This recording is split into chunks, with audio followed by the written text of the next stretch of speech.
Hey everyone, welcome to SuperTalk Saga, the show where we here at the Dungeoncast get online and play some Dungeons and Dragons, except for not today. We're here to talk about how we play some Dungeons and Dragons. My name's Will Stark, and I'm usually the talkative DM, but today I'm just one of the four hosts, and I'm joined as always by... Josh Phelan, who usually plays Sebastian Crenshaw. I'm your special guest, Jake, who usually plays Persephone Goldpetal. I'm Brian, and today I'm playing Brian. Yes. I have 10 HP, maybe. No, I'm a villager, huh? I have 1 HP. I probably have at least 2 each HP. of us has at least 4 or 5 HP. I'm kind of curious what our real stats would be. We got to figure out our real stats in real life. I know, right? Welcome to SuperTalk Saga, where we stat ourselves Yeah. and play a new campaign. We should have the fan status. The campaign of That'd life. be fun. Sometimes I wake up because I slept wrong and my shoulder is fucking disaligned. That happens to me every morning. So guys, we just finished a story arc. Yeah. Yes. And we decided we're going to start doing these SuperTalk Sagas after each story arc to kind of reflect on all the bullshit that's gone down and talk about our characters and the story and all that. And also fans have submitted some questions, which we will be answering today. Yeah, they also give me time to work on the interlude. Yeah, absolutely. It gave me time to breathe between writing, Exactly. so it works for me. Before we get into it, we're going to go over this by episode, starting with Interlude 5, The Crawling Chaos. But before we get into it, you guys, if you guys have any type of comment or something you want to jump in at any point, feel free to. And before we get started, if you guys have anything that you want to talk about right now, feel free to jump in. Thanks, audience. I fucking love you guys. Yes, thank you for the support Here. and the Yes. dope Indeed. questions in the Discord. Yeah, I'm excited to Yeah. get to the questions for sure. The community has been great on this show. And Amazing. the people that listen yeah. to it are very dedicated, and it shows. And Yes, very it's much. It's nice to see. We work harder on this show than all our other shows, Oh, yeah. probably. So Definitely. it really is a big ups to you guys for making it more than worth it to do. So I just Hell want to yeah. say that up front. No, I think that, yeah. Tell them I that's- love them. That's the right place to do it. And Wow.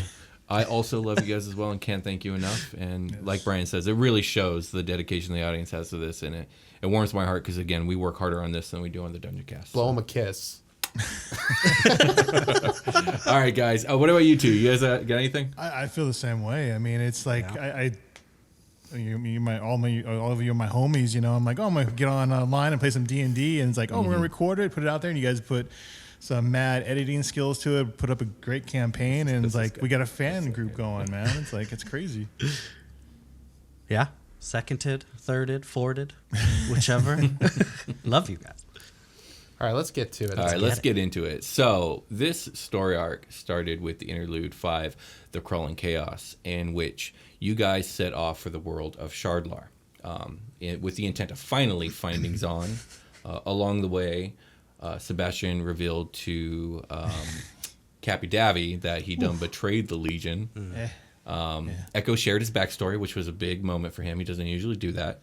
And you guys started to see the effects the war was having. And also, I believe Percy was given a further vision on his original, or her original vision of the whole galactic war and what's going on and the darkness descending upon, with a vision of the city of Lost Kadath. It was an intense interlude. Wild times. Yeah, we did a lot of stuff in that interlude. We got a really good song in that interlude, the Echo song. Yeah. I'm not sure what that song's called, but it's awesome. It's just called Echo's theme. Oh, yeah. So Beautiful. if you're hearing this and you're a patron, like if you're on the Dungeoncast Patreon, you can go check out all the OST, including that. I just did a big update the other day since we concluded an arc. So you can go check that out at patreon.com/Dungeoncast. It's up there in the $10 tier if you guys want to hear any of it. But yeah, we worked really hard on that as a group, I think, doing all those scenes and then putting the music to them and making that episode be what it was, which was, I think, our strongest interlude episode to date. Yeah, I think so. Carter showed back up at the end of it. He did. Yeah, that was cool. So there has been some talk about referencing Nyarlathotep directly as Nyarlathotep and not the Crawling Chaos. Right. And I guess speaking of that particular Carter Huttenberg thing, he says Nyarlathotep, and then we decided to make that nasty bit canon, as if like the team had heard it. So I guess they've heard the name Nyarlathotep from Carter. Okay. And not from Dr. Zahn's recordings, which we'll talk about later on in this episode. We will. I'm pretty sure he always refers to him as the Crawling Chaos. Right. Yeah. So we were good on not knowing Nyarlathotep's name until Carter said it. Okay, which was when? Was that The end of this episode we're talking about, Interlude 5. He says it in his dialogue. I wrote it in there as a quote. Okay. Like quoting Lovecraft. That works though. That's how they know the name now. Yeah, so I guess we should act. We can act on that. Yes, it's good. It's hard to keep track of everything in the show, guys. There's a lot of data. It's so much. But yeah, I don't know if you guys want to talk about, or if you guys remember where your characters were at during this episode and the thoughts you had about them and the thoughts your characters were having at this point in time headed to Shardlar. You just kind of got out of hell, fought some freelancers, and got the gang back together and all that. Literal space hell. Freeland, you go first. I think with Sebastian, he's excited about his new powers and his new strengths, but then when he has to explain everything to Davrak, it's like, oh, wait a minute. It's like, oh, damn, I got to explain this to the Iron Legion. Like, how am I going to, because he had this thought like, oh, I could still be a part of the Iron Legion. I can, just serve them still. I'll make it work. No problem. And all of a sudden it's like, oh, wait a minute. There's going to be some conflict here. So Sebastian's in his bed, like fiddling with his hair. He's like, I could have 2 girlfriends. Yeah. So yeah, that's where Sebastian's at. I think after the conversation is like, uh-oh. Right. Like, yeah, big mistake made. But yeah. I liked it. It was made in character, Yeah. and it led to the finale of this arc, which we'll get to later. Yeah. What about you, Jake? Where was Percy at during all this? I think she was feeling real down with seeing the effects of the war on the galaxy, because all she saw was just star systems getting blinked out of existence. So I think she was rightfully worried and feeling the urgency there. And then I'm pretty sure I also scryed on Carter and saw the silhouette and everything. So she was like, oh shit, like this isn't a good thing. Yeah. I think that's like when the extent of Carter's like madness kind of like hit her.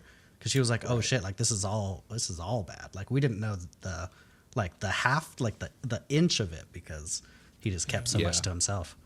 It was like a tip of the iceberg situation. Yeah. That's a really fun thing about Carter was like revealing so much to the audience and having in game like none of that leaking out. Right. It was good. Really cool. Yeah. It was And like nicely Jake done. and Freeland got to know about it, and obviously me and you would talk about it a lot. Oh yeah. And just to have like these, like you guys, your characters are the only ones out of everybody involved in the operation that have no fucking clue. I thought that was a really cool thing to be a part of, and to like kind of like, you guys did an amazing job of role playing, like Staying in having to character. know the shit is going on right underneath your characters' noses, and then just staying on top of it the whole time. It was kudos. Yeah, absolutely. was And it was definitely a cool storytelling thing that we did, where it's like the audience was in on the secret, Yeah. but the characters weren't. Which is Right. cool. I drew a lot of that from the Carter memoirs from Hello from the Magic Tavern, the radio guy at the beginning that like Oh, yeah. they may or may not know is actually there. Right. They've like they've flirted with that a whole bunch. Right. That I always thought that guy was really funny and cynical. Yes. And so I wanted to bring that energy. Yeah, that I think you same did. little like radio snippet up. I at the like that front. guy too. He's hilarious. It's fucking great. I remember when it was coming up to writing this episode, the biggest thing I wanted to bring forth was the effects of the war, because up to this point, like the war's just been this backdrop of like this theoretical thing that you guys may or may not have caused, even though it's really not your guys' fault. And I wanted to make that real. So in my head, I was like, this is where the effects need to start being made. And this is where I got with Brian, and we talked about doing like different radio signals and news broadcasts and stuff like that. And he did an excellent job. And yeah, I'm very proud of what was done with this interlude. And most of that is owed to Brian, because he's up here late at night getting it done. Yeah. If I had to like interview for a post-production job somewhere, I would show them that episode right now. It's like probably my best works to date, but like hopefully it's just the beginning, Right. Yeah, Like, I know that I'm capable of more and do better, so I'm like learning how to do that stuff as I do it. So it takes me a long time until I get the hang of it, and then I always try to push myself to learn something new, so I kind of feel behind a lot because of that, but also like I've seen the growth over time and know that it's going to get easier and easier. Right. So anyone want to add anything to Interlude 5, the Crawling Chaos, before we move on? Let's go. Okay, next episode was the Frozen Lake. Now, this is when you guys arrived on Shardlar. You guys found the broken down weather station and the hidden elevator beneath. But the biggest thing that happened this episode was a giant, vague walrus emerged from the lake and attacked y'all. And it was a big fight, and Sebastian melted its face. And the song is really good. And I called it Vague Walrus. Yeah. So you can go find that on Patreon. I think I could listen to that one. Yeah. So I just want to start with this one. The main thing, the main goal I had with this episode was to test your guys' mettle. I was like, okay, they're higher level now. They've been trouncing most things I throw at them. Let me reskin an adult dragon and just throw it at them and see what happens. And you guys, I expected it to get beaten. You guys beat it even more handily than I expected. Mostly because Sebastian's an overpowered piece of shit. Yeah, you soloed it. But yeah, that's all I got about this episode. I enjoyed it. It was fun. Also, fun fact, I based the reskin of the adult white dragon on a Final Fantasy VIII enemy called the Snow Lion, which is an absolute horrifying monster and one of my favorite ones to fight in that game. And yeah, I don't know. You guys have any comments on this episode? It was I fun. use the Go ahead, Freeland. I was saying it was just fun. I mean, I got to test out all the new toys that Sebastian has, man, all the new powers, and I thought it was just very fitting that the first soul he sends to hell is this big old freaking big walrus. Yeah, no, you made a great Surprise! debut. Like, here you go. Ramazal's like, I chose well. Like, what the fuck? But also nice. That's a fat soul. This man's sending me chubbies. Jeez. What about you, Jake? By the way, sorry, Jake, I'll let you go in 1 second. This is actually in relation to you.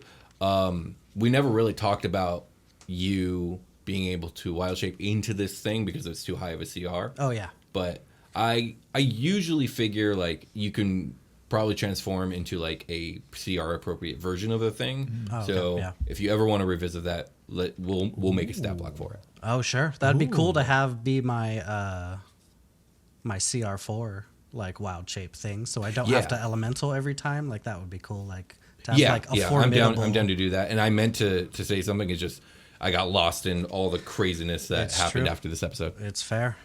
No, that would be dope. Okay. That would be super dope. And my only feelings about it was that I was real mad at myself for calling that we were going to get attacked by something out of the stupid lake because I said it, and then like 5 seconds later we went to the lake and then we got attacked by something crazy coming out of the water. I was like, son of a bitch.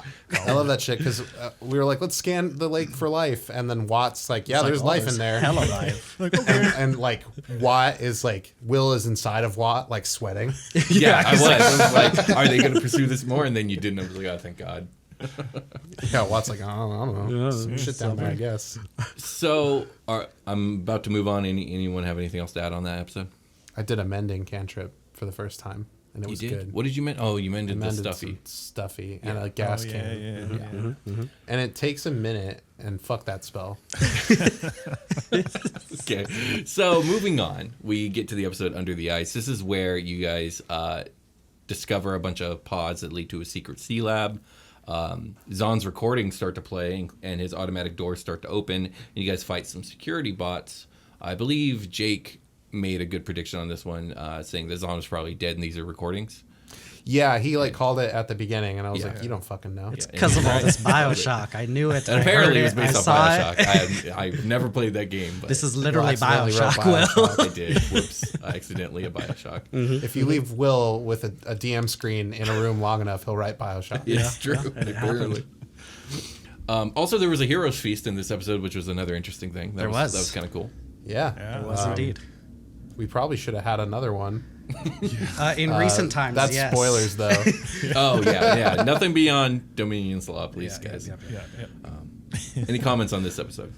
Heroes Feast is good. We should do it more. I know, yeah, B-Rye. I told you I made mistakes.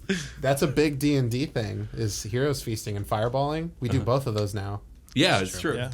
This guy smites, like, he fucking We got it has like a fucking bone to pick with God. And, yeah, it's like, it feels real, man. Typical It feels, D&D experience. it feels high It level. only took 7 yeah. arcs before it felt like D&D again. Yeah, we're in space, but like we're doing all the D&D shit. Oh, yeah, We're doing all the staples. It's fun. We got under there. Was that when we were doing the computer stuff? You did some computer stuff. I think that was when you guys got the hint that Carter was probably here ahead of you guys because you were looking at the pods. Yeah, and some of them had been used. Yeah, somebody. I knew he was there, so I don't know what that experience was like for you guys. Oh yeah. I didn't know he was there. I thought somebody was there. I didn't think it Yeah. was Carter though. I think we did good at not making it obvious it was Carter. Yeah. It could have been anybody. It could have been a freelancer.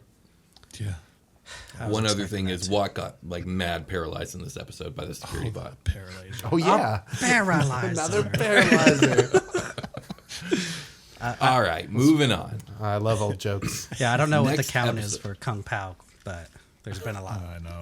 Yeah, we It's pretty reference good. Kung Pao, Enter the Fist. It's like a terrible movie. I love it. I've never seen it, and I never get your guys' references. It's a cult classic. I've been wanting It's to watch probably it a again. very- It's been a while. I like Kung Fu Hustle, which I know is not necessarily related, but No, it's not. That's a good one too, though. But yeah, Yeah, it is. I got This is the guy that wrote Ace Ventura, oh, okay. and he just like is doing his own thing that he'd always want to do, which is like spoof a like old An old- school. An old martial arts movie. Yeah. Yeah. martial arts movies or whatever it is. Probably not a very like sensitive movie.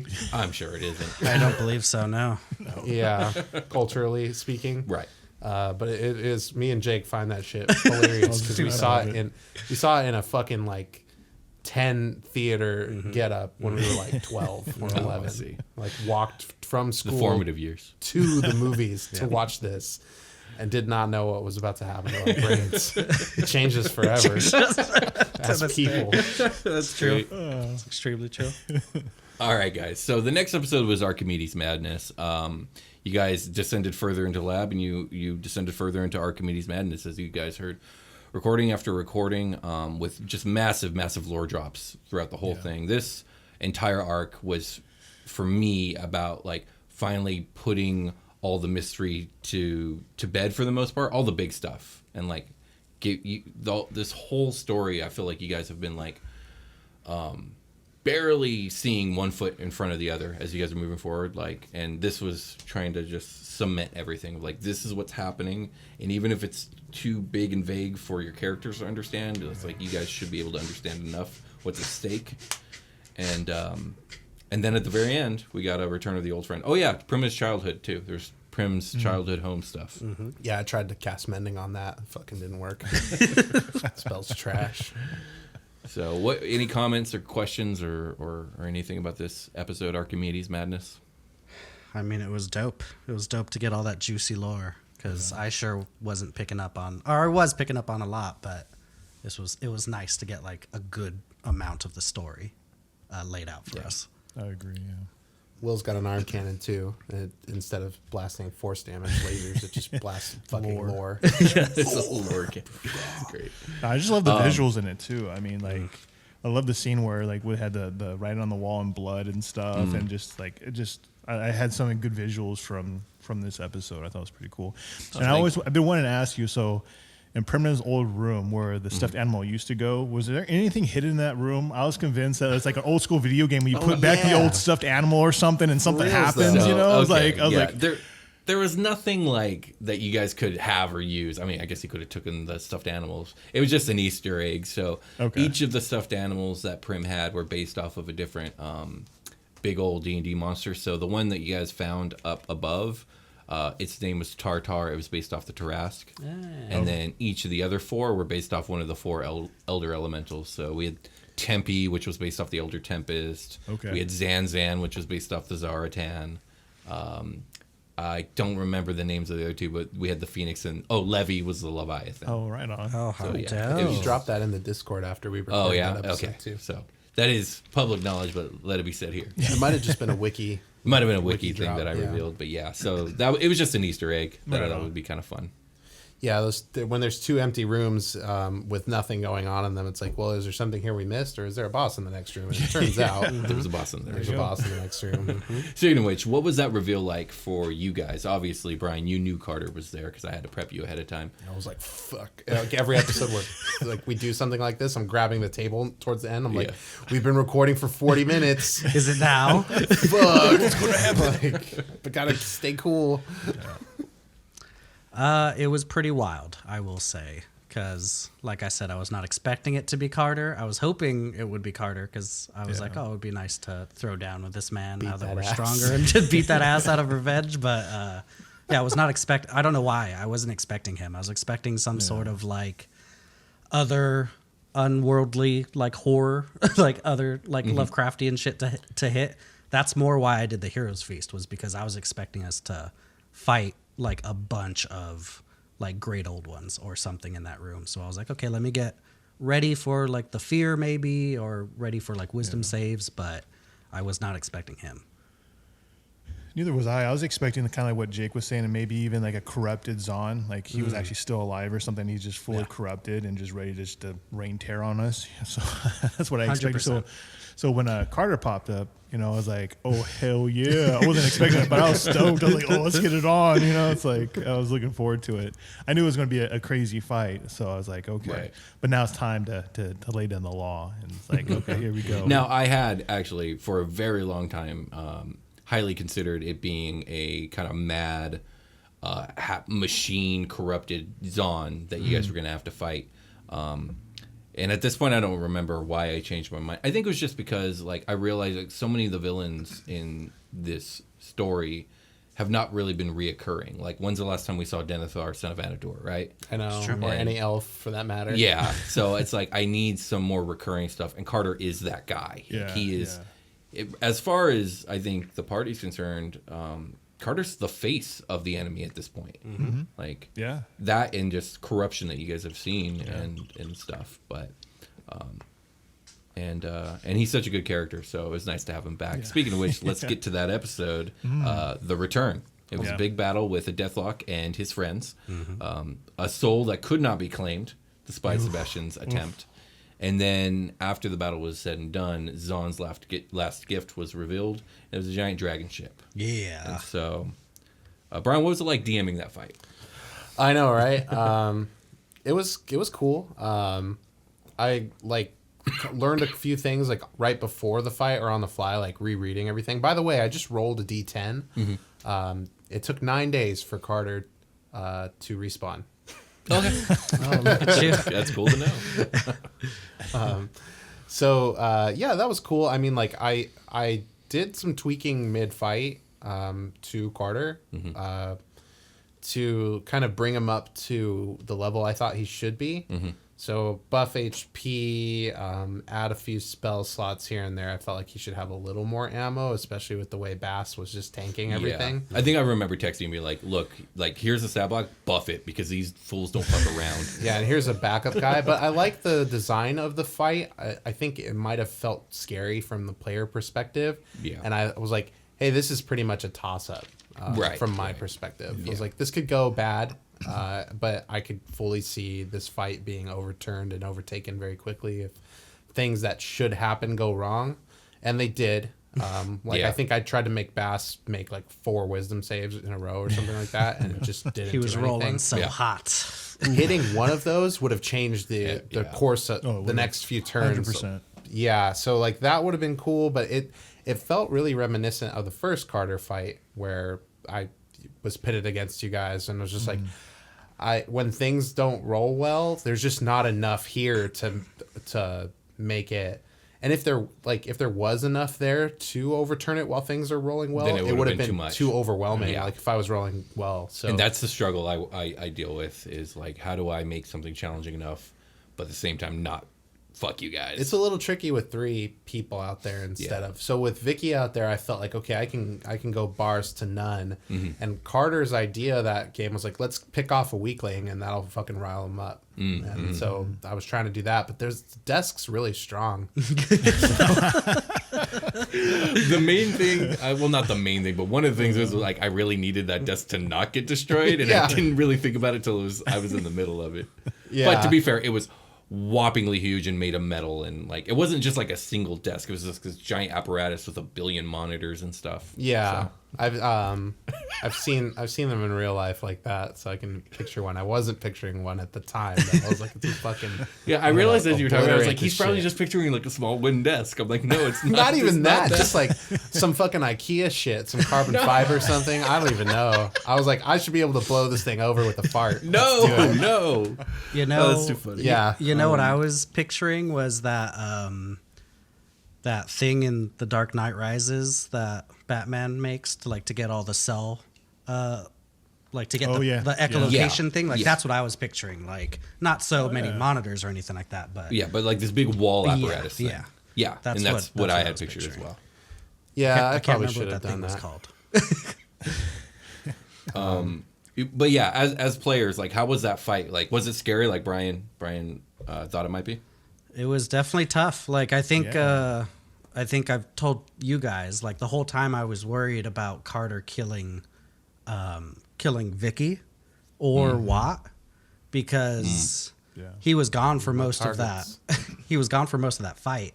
So the reason why after we killed I think I ran to the door after we killed like the Hulk because I thought that Carter had taken that time to leave because we wouldn't have been able to see it because He of all the could've, darkness. yeah. I thought that Carter had left and we were gonna would've been fucking finish the interesting. fight and then Yeah. go back to the medical room where they were and just see like Vicky and Watt dead and then Prim gone.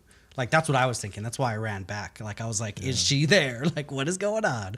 But but Carter kept on like popping off in the shadows. So Yeah, I was like, okay. Carter's motivation for that fight was initially to like oh, I'll pick off one of the weak ones early, and then it didn't go well. So then Sebastian is there, and Carter has like a rivalry in his head with Sebastian. Is like okay, well he's so fucking strong, like I gotta beat his ass and like put him in his place. Right. And so it got into like, okay, well I'm not gonna back down. Carter's not one to back down from a fight with somebody strong. He's got pride. Yeah. Carter's got pride. And he wanted to take it out on Sebastian, like the only person in the party I think he respects in terms of power, just like off of the things he's seen and all the tank and stuff. Like, yeah, he has like a very poor opinion of almost everybody. Right. So Sebastian, what about you? I mean, yeah, the fight. I mean, for Sebastian was straight bloodlust. He was going after Carter 100%. I think as Josh, I was concerned about all the other characters, but as Sebastian, I was like, I know what he's in his mind. He's just Kill out there this to man. kill. Exactly. And his focus is to take his soul and send it to hell. So when that was revealed that he couldn't do that hit Sebastian hard. How surprising was that to you out of character and then Sebastian in character? I had a feeling that might happen. Just the way things are structured. Sebastian would never even think of that. I think as soon as he found out he could send souls to hell, the first person he thought of, probably second, it's probably Anador was probably the first one, and then Carter was the second one. It's like, okay, Right. these are my top two that I'm sending to hell. And when he can't send Carter to hell, he's like, what the fuck? It's like, Yeah, it's that's like, got to be frustrating. Sebastian's personal bingo book, he just like rips a page out of it. Like, never Son of a mind. bitch. I guess I'll just fucking So, kill him when I see him. That was a huge letdown for Sebastian, not be able to send his Carter's soul to hell. But Right. hey, but now he knows that he'll probably see him again. So, hopefully, maybe, it's a likely. possibility. We'll see. So he definitely wants to just beat him up as much as possible, just like a punching bag, pretty much. Right. And keep going at him. But yeah. For me, this episode, it's always fun to hand the reins over and just see what happens in this world, and that was fun watching that play out. The only other like big goal I had for this episode was I needed, and I had done this I think the episode before as well. I realized a little later than I would have wanted to that I really need to start reminding everyone, especially the audience, that Victoria is a cleric. Because she doesn't do a lot of the fighting with you guys, so that's been forgotten for a while, and I wish I had actually remembered that during the Vague Walrus fight, I think is when I realized that I needed to start doing that. It was a little late. Yeah, like we're not asking people to heal us. Pretty Yeah, much. yeah. Yeah. It's something I almost did at the beginning of this fight too. I was very close to casting the spells Animate Dead and bring Zon's corpse to life. And like, have him I came so close just to do it. Just interesting. But I was like, you know what? That's not a Sebastian move. He's just going, balls to the walls, just going after Carter. He's not going to be thinking about that stuff. But I came very close just to see, just throw some extra flavor into the fight. Yeah, I was like, that would have been crazy. That would have been cool. Would have been wild. And speaking of Zon, the last thing that happened during this episode was the big reveal of the new spaceship. What were you guys expecting, if you guys were expecting anything to be found down here? Definitely not a ship. No, I figured if anything, it'd just be more like maybe another trinket, another hint towards to go somewhere else, but wasn't expecting a ship at all. No. Yeah, weren't we being told that like the keys to Kadath were here or whatever? So like I was portal expecting or like something, or who yeah, knows? the fucking thing from Halo. What is it called? It's like a little it's like the brain of the Halo. Frick. Or like its caretaker, curator, or whatever. It's a little So you guys were thinking floating an droid. actual thing that you could use to like open a gate. or a puzzle box or right, something. Yeah, like like some Stargate. shit like that. Some sort of Stargate. So just like, I've pretty much since the very beginning had this ship in mind, and as most people in the comments who realized was as it is a deep Outlaw Star cut. This whole ship and the way it works and stuff. This whole campaign is a deep Outlaw Star cut, isn't it? A lot of it, not most of it, I would say, but like the Nymphi Colossus arc is like big Outlaw Star. Right. Yeah, okay. This ship and the concept of it is big Outlaw Star. Prim as well. And then its design I took kind of from Final Fantasy VIII as well, from the airship, the Ragnarok. But the idea of the Dragon Forged was something I'd been playing with for a while, and I remember getting mad at myself when this arc came up because I realized that I was supposed to write a couple scenes that would like give hints to this type of tech existing, and I forgot to. But I did do the setup with the Pulsar Dragon stuff, so I had that at least for me. So moving on, the next episode was Dragonforged, in which Illithids arrived. Victoria departed from the crew. You guys explored the ship and really struggled to figure out how to use it. Some psychic link-up stuff happened, and you guys, by the end, were fully armed and operational. Yeah.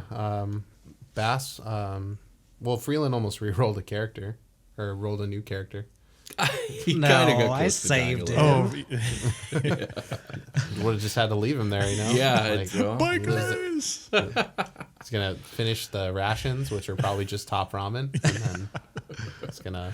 well, the water would have come pouring in. Yeah, that would have been Yeah. very interesting if you hadn't made it back onto the ship. Yeah. I would've didn't saved think you about that too far ahead than actually doing the stuff. Like, I'm just going to do it. And I'm like, oh, crap. If this doesn't work out, I'm screwed. I'm just inside, like, fucking pressing buttons. Yeah. Let's go. No, yeah, that was cool. I think it was a nice break between combats, because we did Right. a big episode, like, long fight. Then we did kind of like a ship puzzle, which I thought was fun. Yeah, it was a ship Yeah. puzzle. And then right after that is the next episode. Which we'll get to when we get yeah, to. I'll just...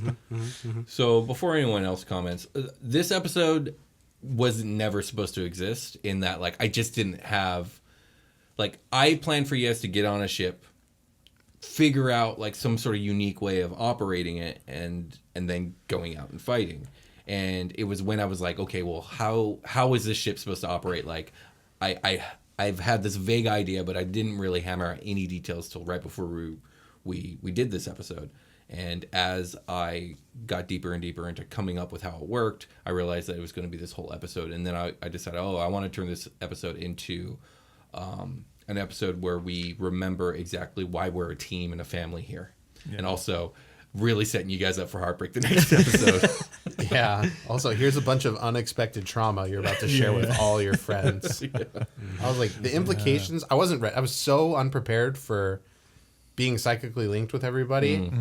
Same. Like, I hadn't thought about, like, revealing Echo's backstory was supposed to be like an arduous, like, okay, I'll talk about it again. Right. Here's a little more. And for a while, I wanted to string that out, but there it is. There it all is. So, like, it's pretty much, I don't have anything left in the tank. Like, in terms of holding back, there's nothing else to hold back. Right. I could see that. Yeah. It's just like, okay, well, here it is. Like, we're all homies now. And like for Sebastian, like he grew up not showing his emotions, told not to show emotion, you know, and all of a sudden he's thrust into this connection with everybody, feeling their emotions and their memories and their thoughts. It just like, even though he didn't show it as much, it tore him up inside, like, because that's something totally new for him that he's never really had to experience or was told that he should experience, you know, growing up as strict as he was. Like emotions was hidden all the time. So for him to experience that, just like it was, you know, otherworldly type thing for him. So it's pretty crazy. It was pretty cool. I like how it all, you know, worked out, and I liked how Prim had all her connections and how her thoughts of all the different characters and things she brought up and stuff. I thought it was a really cool touch to have that too. Oh, Thank you, man. It was gorgeous. I think when I was coming up for how the ship ran, I needed to come up with a way that like only Prim could run this ship and no one else. Yeah. And basically, kind of Zahn in life was a horrible person. Like I think we can all agree. Like he led his life terribly, cold, calculatingly, and he paid for that in dividends. But I think his last like, I'm sorry, was trying to build the ship in such a way where it could not only just be run by Prim, but only by Prim and a group of people that Prim could trust and love enough to run the ship. And otherwise, it cannot be ran. I thought it was cool. It was really cool. Thank you, man. Yep. Are we ready to move to the big one? So the next episode was Unity. There was a really awesome spaceship fight that I was very excited for. And I love the way it played out. In the end, though, even though you guys were victorious with the fight, you were also overwhelmed by superior firepower. And Victoria makes a sacrifice play. And there are some very sad goodbyes and an escape. And that's how that episode went. So, before anyone says anything, I had always planned on Victoria dying and dying in this way. And I was surprised by how emotional I got when I was reading her final words. Victoria is a very close character to my heart. Yeah, I don't know. How did you guys, how was this episode for you guys? Rough. Yeah. I mean, the space combat was a lot of fun. That was really cool. You know, I did enjoy that. The Victoria thing at the end was definitely rough, man, especially with her speech and stuff, man. I was like, ooh, just kind of just tearing at your heart, you know? It's just like, oh, that hurt so much. And then, you know, it kind of like a couple weeks later, we had someone in Discord share a drawing they did of Victoria. Oh, right? man, that was beautiful. Man, when I saw that, it's like all those feelings came rushing back, and it was like it hit me even harder after seeing that. It's like that visual with it. It was just amazing, you know? It's like to have that NPC with that much, you know, behind them, that much, you know, weight to the character through the whole campaign so far, you know, where it's like not just for us, but for the listeners too, like the effect of her death had on everybody and the emotions, man, just shows how much depth there was for that character and how much she was beloved. So definitely was tough to see her, you know, her death. It was tough. Defo. Shout out to Sketchburb who did that Yeah. Victoria. Yeah. That Victoria one. It was tough, especially when we were like throwing ideas out. Like I think I was the one that said that she was going to do the Admiral Holdo sacrifice play, and then I was like, but she could get on the ship and come over, like everything will be safe. Just program the thing and go. But it was it wasn't meant to be. Yeah, I tried to make sure there was a situation where you guys didn't have enough time to do anything. Yeah. I would say one thing, one of the more compelling things about Victoria for me personally is like, she's not what you would consider upon meeting like a religious person. Like she doesn't seem like someone who would be like a cleric. Yeah. But I tried to reflect like her beliefs in like her actions, and basically everything that she did from the beginning to the end was about bringing people together and protecting people and inviting people into her family. And that's the concept of unity that I try to make her represent. Yeah, she had like I kind of added that to Echo, like this person saw these reflections, like Echo noticed that about her, right? And you know it was, that's why it was emotional for Echo. Is like he knew that this person, like there are few people like this out there, right? So it's hard to see one go, and that could just like take people in off the street, kind of like the way or off the street. Right. I think story-wise, we spent the exact right amount of time with Victoria in the exact right places. So it's good. Yeah. Good, Oh, thank good you, man. shit. Yeah, I know, sure. I appreciate it. And that's another thing. I've said this on the Dungeoncast, but one of the most important things I think about storytelling is at some point you really need to break something they love to really like put stakes in the narrative, but also like put the character through some sort of trial or tribulation, emotionally speaking. Some adversity, yeah. Yeah. There's been plenty of adversity this campaign. True that. True that. Are we ready to move on? Yeah, we have to. Yeah, let her go. Yeah, let her go. So next episode, Arcadia, was another really big episode with a lot of lore dumped into it, and I would say I'm relatively happy with this episode.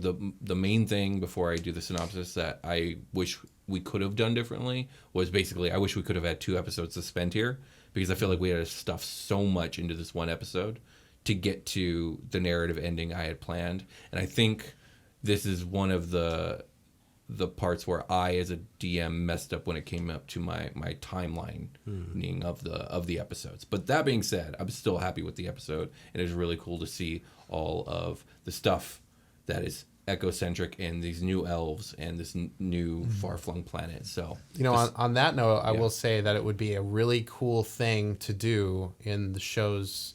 You know, I know we have like a formula here that we're going to follow, but it'd be really cool to have like a break somewhere kind of tense where it would be cool to like cliffhang for an extra 2 weeks and do an episode, because we spent like a week there, right? Yeah. Like, I so see what what if you're we had like a Tales of Bossing Say style episode? Yeah, I in like that. Arcadia. Just I a think that's really cool. inconsequential flashback episode. Right. No, I mean- we should do that. I think that's an excellent idea. Yes. So, real quick, the synopsis of the episode Arcadia. You guys were stranded in space after being horrifyingly traumatized psychically. Yeah. Edgar reached out to his home. His home people came. You guys made it to Arcadia, this big desert planet with this oasis of a city. You guys met the council. You tried to heal Prim. You were given a new mission to go get a thing to heal Prim. And Echo was let in on a little secret that there are some illithids in town. So, Yep, that's pretty much it though. They're like, hey, they hear. They I'm like, hear. oh, okay. Yeah. For sure. Guess we'll talk to them later and try to divulge some fucking secrets or some shit. I don't know. Yeah, you guys will probably be back. So yeah, what are your guys' thoughts on this episode? I mean, I liked hearing and seeing Echo's homeworld, you know, to kind of know where he's coming from, especially because, you know, as Sebastian, his hatred towards the elves, it's like kind of nice to see the other part of it, the elves that, you know, the I guess you say natural elves or whatever, just to see how they live and that there are some good ones out there. And it's like to see this world of these people banding together to fight tyranny and just to live their life off the land and stuff. It was pretty cool just to see the whole makeup of that whole town, I guess, city, whatever you want to call it. It was pretty cool. Yeah, I was hoping for a challenge of Sebastian's worldview with this one. Yeah. Because we have the Imperial Elves and the Arcadian Elves, and I think as you probably have seen up to this point, and you will continue to see that, like, there's almost no, like, real evil, completely, absolutely bad people, Yeah. like, that you guys are going to come across. With the exception of, you know, the Great Darkness about to devour the galaxy. Yeah, there's no like Lord of the Rings orcs or whatever. Yeah, exactly. That's exactly right. And we'll get into more of it later. I don't want to get any spoilers. Yeah, there are a lot of super elves still baked into the society there too, which I thought that would be more of a thing for Freeland, as I think originally I hadn't conceptualized the world in that way. I thought there would be like very minimal, but it made a lot of sense for there to be way more. And to have this community be bigger than I originally thought it was made a lot of sense. So like we wrote that lore when Echo was designed. So we kind of like me and Will have been talking about it for a long time. So to see what Will did with all that at the end was cool. I was like, oh shit, it's like a fucking big real place. It's a society, yeah. Yeah, and like being gone for 10 years, like it was cool to role play Echo there because I got to bring a little bit of Brian's surprise to Echo. Like, oh shit, things have changed. And like I didn't do enough of it, but like the because I hadn't realized there'd be humans there really, and like to see a human age 10 years like that would have been like, you know. Oh yeah, that's a big deal. Like I should have like that counselor guy that was walking me around. What's his name? Gendrick. Gentric. Like I could have had like a little bit more of like, oh my god, Gentrick, you're so fucking. You have so crow's feet, old. Gentrick. Like that sort of thing. So Yeah, fucking absolutely. You old. could have. Yeah, like an elf thing. Like how does this happen? I think it hasn't really been mentioned since the first story arc, but it was Carter was asking about humans and where they are in the galaxy, and like most of the human population in the galaxy are slaves in the Empire. Right. So, for me, like it was almost like the elves couldn't have even got here without the human slaves and the whole revolting together kind of deal. Yeah. But what about you, Jake? It was pretty cool. You know, I've been looking forward to interfacing with free furbolgs and look forward to do it more because that's real big in, Yes, I in do too. Percy's eyes. So it was cool to see that. It was cool to see Echo's home. That whole scene with Echo and his sister was dope, even if I was not like as a audience member because I was, you know, off in the garden, but still like that was pretty awesome. And I Some feel of the so best bad for RP Wa. is making player characters fight each other. Right. It's true. I mean, it made sense, and she's dope. I liked the Olivia Armstrong and and the dude Armstrong. I can't remember what the dude's name is still. I can't remember his name either. They just call him Armstrong Yeah, all I the know. time. It's not Neil. No, Can't be. No. Can't be Neil. No, it's There's not. too many It's other super Neils. not Neil. it's not.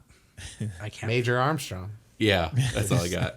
They say his goddamn. We have the name. internet right here. I'm too lazy. Yeah. I figured out that thing's name is Guilty Spark, Brian. By the way, the like librarian on Halo. Oh yeah, Halo. Yeah, Oh, Yeah. okay. Interesting. I was trying to remember. Calamity. If only we had more time. That's something that the Guilty Spark says. That's a real good. I Good think impression.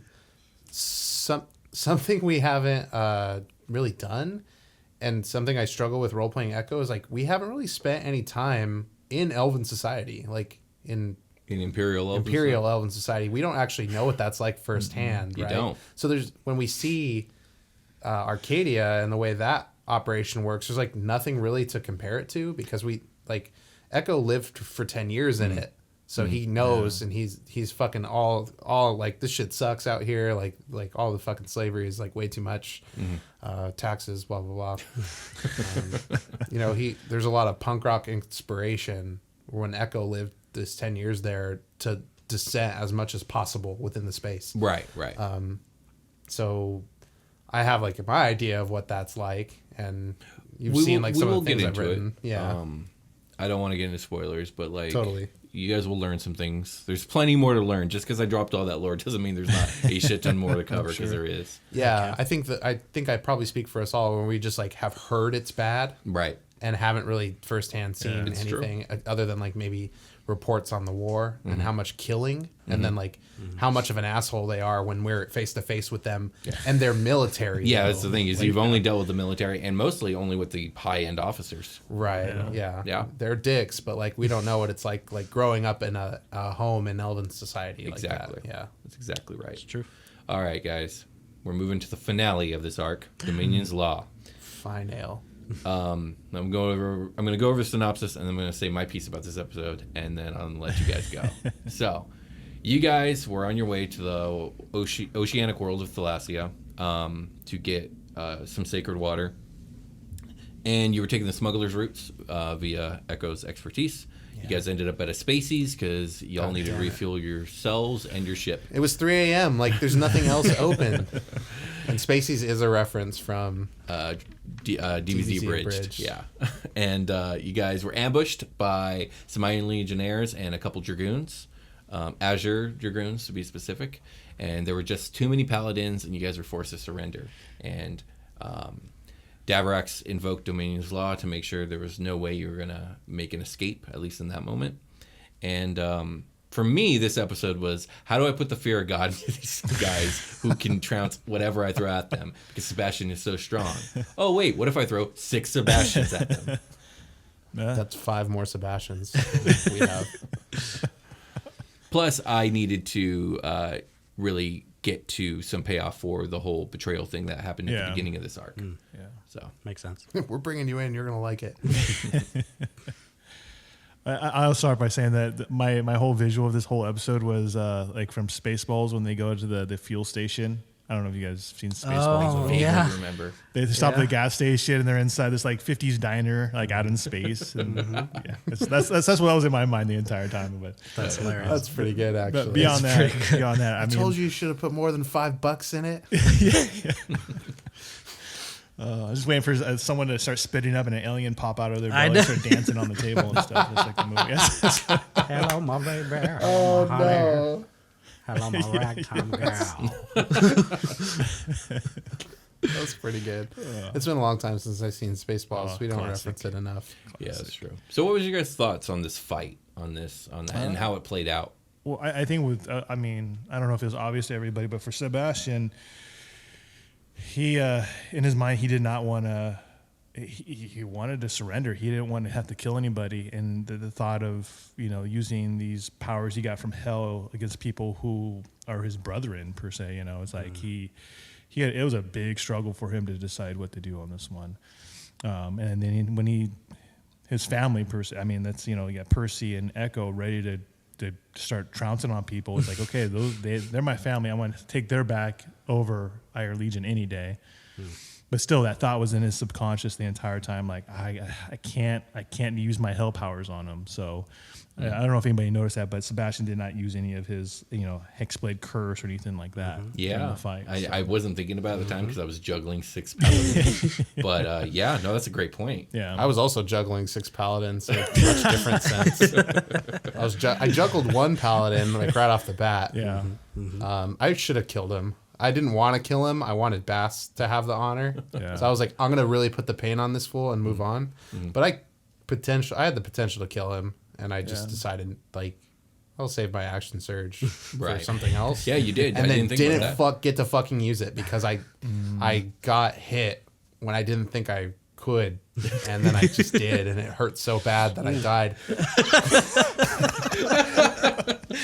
Like I was so fucking stacked still. Like I went down with so much ammunition. Like, and that was the problem with Echo's build is like I have to use and not just his build, but his build versus where we are in the combat phase of this game. I have to use everything right up front, or I'm gonna die, and I don't want to.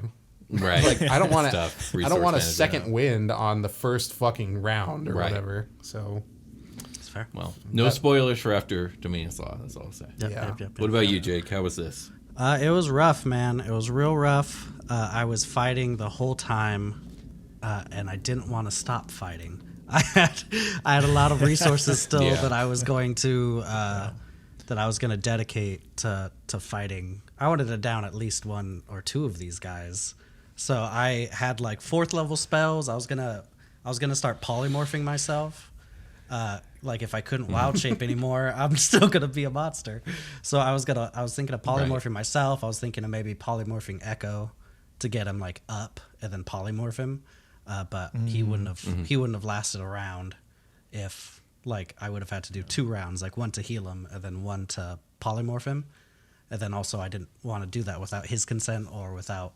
I was thinking about getting Sebastian polymorph too, but then again I didn't want to do it without his consent. So I was like, oh, I don't know what I should do. That's a big one. And I wanted to keep on fighting, but then Sebastian threw down the arms, and I was like, can I take all these guys by myself? I was like, should I even take all these guys? And then I got the space bird slapped out of me, and I was like, oh no, I should chill. And Yeah, I think that was the kicker. Although I think- transforming into the cosmic elemental was such a great idea because he resisted all the radiant smites. yeah, it was. I was like, you know what? So, What can get me in the was smart. best position here? And then I thought flying would also get me good because only 2 people could hit me, but then 2 Sebastians hitting me is still rough. I think they smited me Yeah. for like still bad though. for like 80 HP or something like that first round, and I was like, oh no. I was like, this isn't good. And That's how it is. and yeah, that's just the way it That's is. how I feel about Sebastian, man. It's like I gotta be ready because I know he can dish out 95 on the first round. Yeah. If shit gets wild. And for so- Sebastian, he laid down. Yeah. No, go ahead. Yeah, Sebastian laid down his arms because he saw his family members go down. He sees Echo get knocked down, You know, he knows Percy can still go for a while, but she's taken on a whole bunch.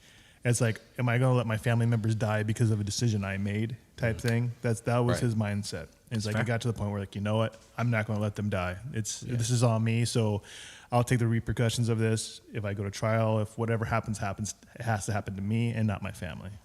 Gotcha. I think that makes a lot of sense. It did. So that's how we ended the arc, and we've already recorded a couple episodes. We're not going to get into it, but I'm very excited for this arc. It's awesome so far. This is my fun playtime arc. So yeah. But we got some fan questions, guys, and let's just get right into them. Cool. So first question is from Velocity. Hey. Legendary listener, Velocity, and she asks, what is your favorite thing about Victoria, either in character or as a player, or both? Freeland? Do you want to start? I is think this question being addressed to all of us? Yes, to all of us. Okay. I think we kind of touched on it already. She had I think it was Brian said that this has a way to bring everybody together, you know, and take people off the street in a way. And make them her family and treat them like family. It's like that was having that warm character that, you know, because we got Mama Bear over here with Percy as well too. But then we also have Victoria. It's like, okay, we have these mother figures around us to show us the way, you know. And she was our introduction to this new world for at least two of the characters. So yeah, I mean, I think that's what I loved about her. She was a great introduction to the new world and a great guide. And like it kind of set the foundation for our characters in the new world. So, yeah, which is what I designed her to be. Yeah, Totally. What about you guys? I feel the exact same way. Like for her to have been like the first face that we all saw, more or less, like the crew of the Brunhilde, by all means, but like Vicky was the first one we saw, and she was the first one to kind of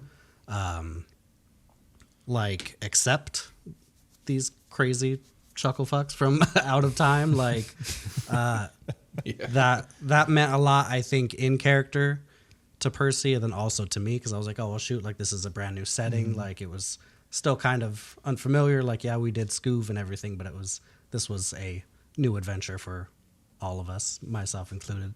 So it was nice to have that kind of that acceptance right off the bat, and not have to have like awkward kind of role play, like to feel comfortable. Like she just immediately like made it comfortable. So yeah, that was awesome.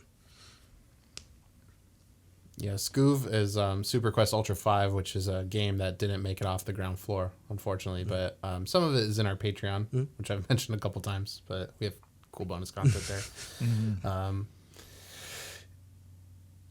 Echo sees Victoria as a safe house boss, so he puts a lot of rogue spec on it, and realizes like this is obviously more than that, but that's pretty much what it was to Echo at first. It's like, well, this is just a new place Echo can be safe. Right.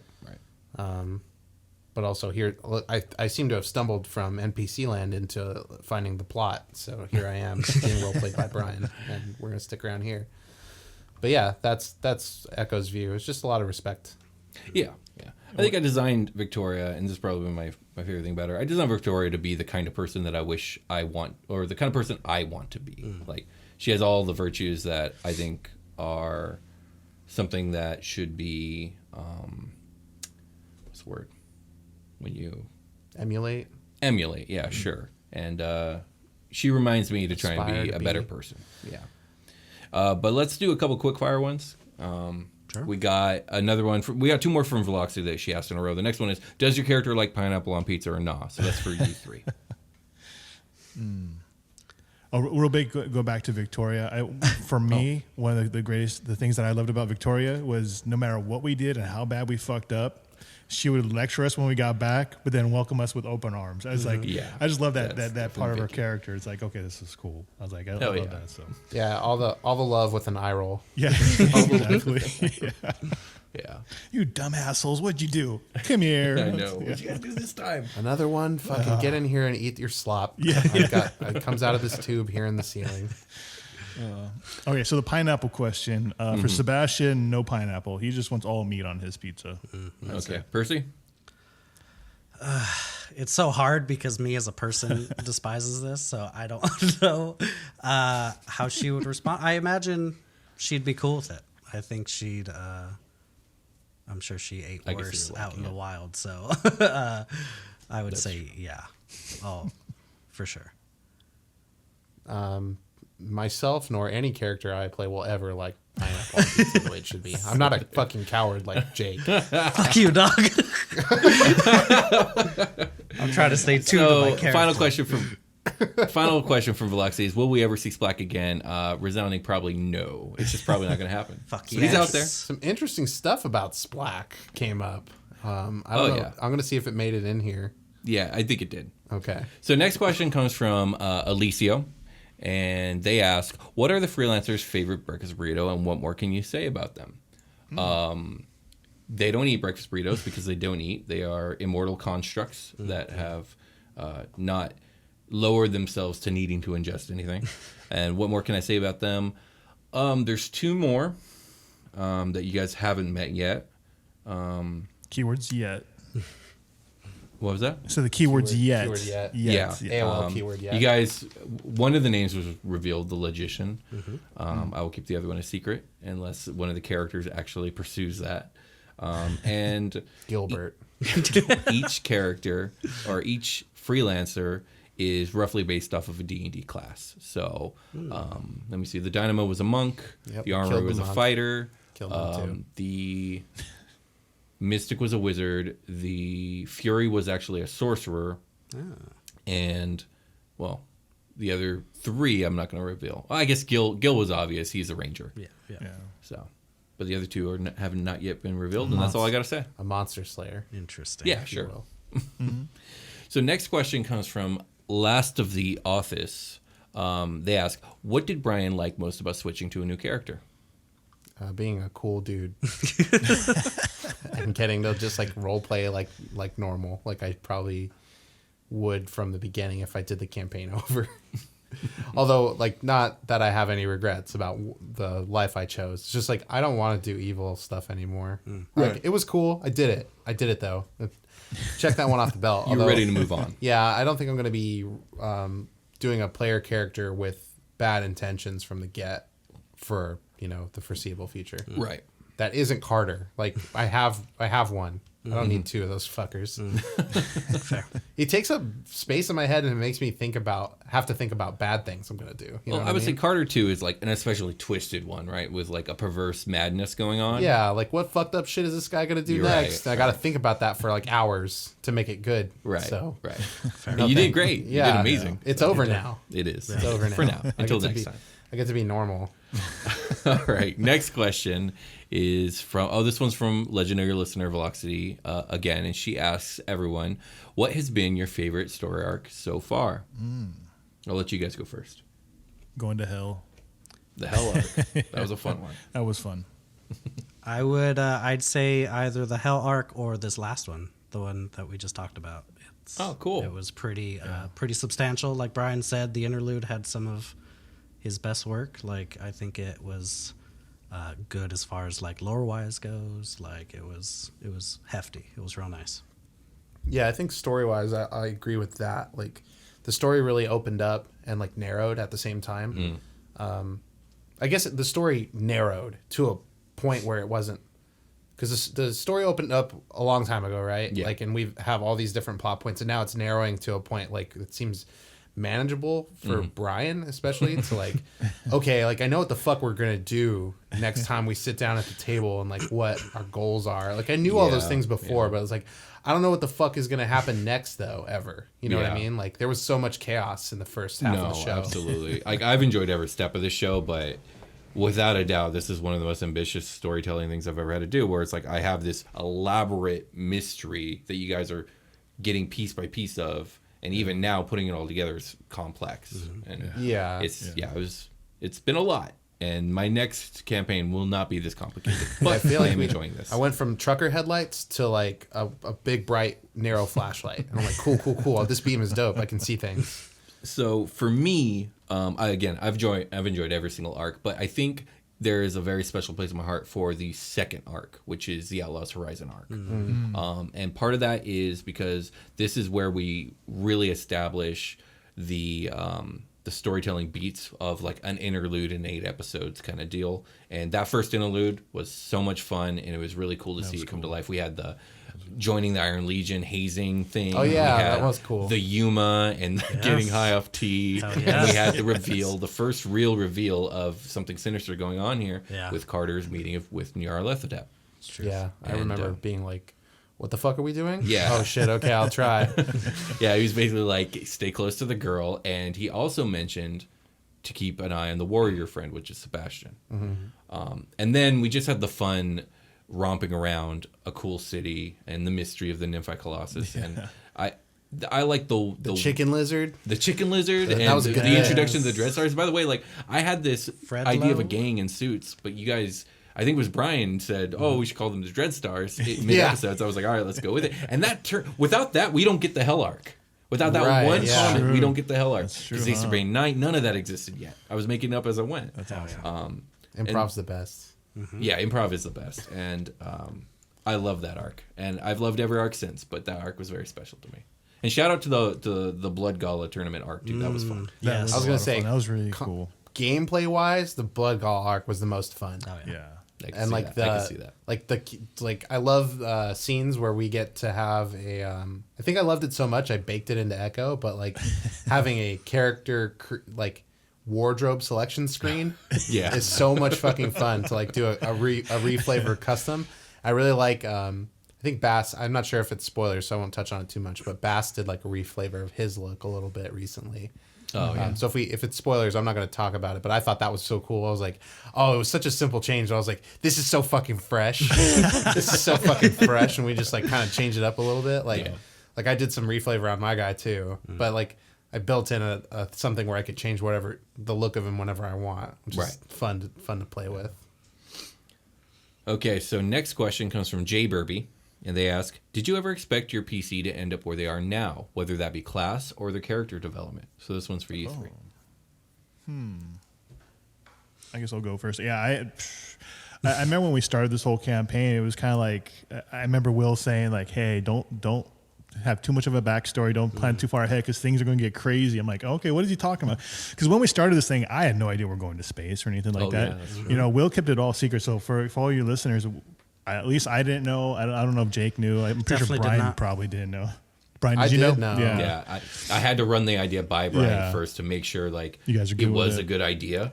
And when Yeah. he was like, hell yeah, let's do it, I was like, all right, cool, but it's got to be secret. Let's go. Yeah. Yeah, and it was pretty much just like, what if we did it and I made it seem like we're gonna do a normal shit, and then we do Yeah. it in space, and I was like, yeah, let's fucking go. Yeah. I'm So ready. I mean, the character. I mean, I had from episode 0 to now. I mean, it's completely different with the character arc, and it's just.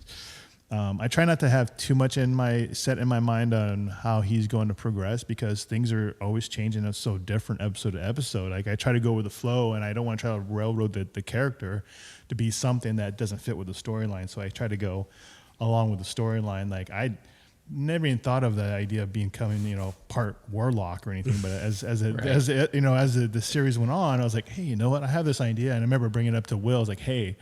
What about throwing a couple levels of warlock in eventually? It's like, oh, some hexblade, So, and then the whole idea of the Oathbreaker came up too. So I never had any inkling of doing any of that stuff, but just through the story, that's what happened with Sebastian, going down that arc. It's fair. It's super fair. Yeah, I think Freeland brought up the main point, which was we were told not to go too far into our future because Will was cooking up some good stuff. So I don't think so. I mean, I have it in my head that she's gonna turn into like a Doctor Who, like Captain Planet kind of character and just save the goddamn universe. That's where I want her to go. Whether that will happen, I don't know. But I just picture a lot of the times she's not being like Doctor Who because we're fucking up the planets when we leave them usually. But I mean, arguably the Doctor also fucks up planets when they leave. So, yeah, I don't know. I mean, We're basically there. yeah, that's more or less. No, I did not expect her to be like this. For me, I've had like a really ambitious approach to character creation in both cases. So with Carter, I wanted to do a radio journal really badly. Well, okay, so take that a step back. I just really wanted to do a radio journal really badly, and I had Carter, so I made it work. And it was something I wanted to do when we played our last game that I was DMing, to have a radio journal that I left clues in for the players, for the audience. I don't know. I had this vague idea, but I was like, hey, wouldn't it be cool to like just be Carter and do the thing that the dude in Hello from the Magic Tavern kind of does, but then like slowly make each one a little more consequential to the plot of Carter, and try not to touch the main storyline too much. I mean, like, Will already gave me the end game for Carter. Like, we knew where it was going to eventually wind up. Not the specifics, but that this can't break bad. There is no good inside this man. Despite what you guys in the audience want from him, I don't see any light inside of Carter. So he's evil through and through. yeah, I just, like, this is who he is, and this is what he's going to end up as, and that's just how some things go, and it'll be tragic if you want to see it from that point of view, which I think some people do. But you know what? Like, it's not somebody I really gave a shit about. So like, it was like, cool, time to give this guy to the story. And like, this has been great for the story. This has been good. Time to move on. And now I'm going to take this other character and kind of have some similar reservations in terms of like secret keeping and stuff, but like open up slowly and let the people know like I'm not like insane, you know? Right. And I thought that would be something the party would be, you know, trying to address and like tackle with what just happened to the last character, like that secrecy and stuff, that they would be more suspicious and like want to get to know this person and be like super prying. And that didn't really come up too much. So you guys were like easy about it. Yeah. I was like, okay. And then the psychic link thing happened, and I was like, okay, well, I planned on leaving like not as many audio bits behind as Carter, which were like once per episode pretty much. At some point it turned into that. But for Echo, I just kind of wanted to leave little breadcrumbs behind, you know, an audio file here, one here, and then maybe a few more as things go and I think of more things. So I have a goal for Echo, for Echo's like personality, and I'm going to meet it. It's just a matter of like when. So whenever there's an opportunity, and Will's really good at leaving space for us to fill in the blanks. So, you know, just jump in and do the thing. And I know it'll be the right time, because there's a space that needs to be filled in. Right. Know? So I feel like there's plenty of time to get Echo where I need him to be by the end here. And like some of it's been brought to the surface early. So now I have like even more time. So, I guess the answer is like, no, I kind of expect my character to be where they are most of the time. Right. I feel like I'm in tune with the flow of the show. And like the flow of the game. So I can kind of set stuff up accordingly. And if anything comes up that I want to do, I just talk to Will about it. You know, we work it out. Yeah, we do. So next question comes from Genix. They ask, you guys don't talk alignment much, but do you, mostly Freeland, feel like Sebastian's alignment has changed? Yeah, so when I build my characters, I don't think too much about alignment. It's something I do think about, but I don't go too in depth on it. I always kind of Pirate's code. Yeah, I always pictured Sebastian more of a lawful neutral, because he's willing to go. You know, I mean, he's willing to go kill but go do good stuff too. But now, through his choices, he's definitely leaning more towards lawful evil. I don't think it's a conscious choice of his, but it's something that it just the path he's chosen. It's forcing him down that lawful evil path now. I feel my 2 cents is I feel like I agree 100% with what you said, and my approach to this topic has been like, how does evil really work? And most of the time, it comes from compromising on your morals one little bit at a time, and that's been my approach to the decisions I keep making Sebastian make. And he keeps on making the wrong decisions, but hey, it's fun. It's interesting. So next question comes from Tom. This one is also Freeland aimed. Tom asks, Josh, when playing the game and making certain decisions, are you making them instinctually, or do you consider how this will develop your character before making the decision? Ooh, that's a good one. It's a mixture of both, really. I mean, I try to envision the path, making these decisions when they come up, what path I'm going to end up on, but sometimes I don't have enough time to think about it. It's like I try to think about it, but things are happening. We don't know ahead of time what's going to happen. It's not like, Will give us cliff notes like, okay, guys, here's what's going to happen. It's like, no, it's like thrown at us. And it's like, oh, crap. It's like, okay, I think Sebastian would just, make this decision instinctually and say, whatever, choose this. But then I'm almost trying to think like, okay, how is this going to affect Sebastian and the story arc and the other characters too? I try my best to do it where I feel like Sebastian's the one, deciding what he's going to do. It's not necessarily me, because there's a lot of things where I've like, no, I wouldn't do that. Just if I was metagaming, I'd be like, no, I'm not going to do that. But I'm trying to think of the character Sebastian's like, okay, yeah, I think he's more of a instinctual type person too. He's not going to think things out. So I think I try to do both, but I think majority of them kind of go the instinctual way, where it's like, okay, Sebastian would just feel this right away and not think about the consequences. As you can see, most of his choices have ended up with some consequences. So he leaves before he looks a lot of the time. Yeah, he does. Yeah, for sure. So next question comes from Murdrak.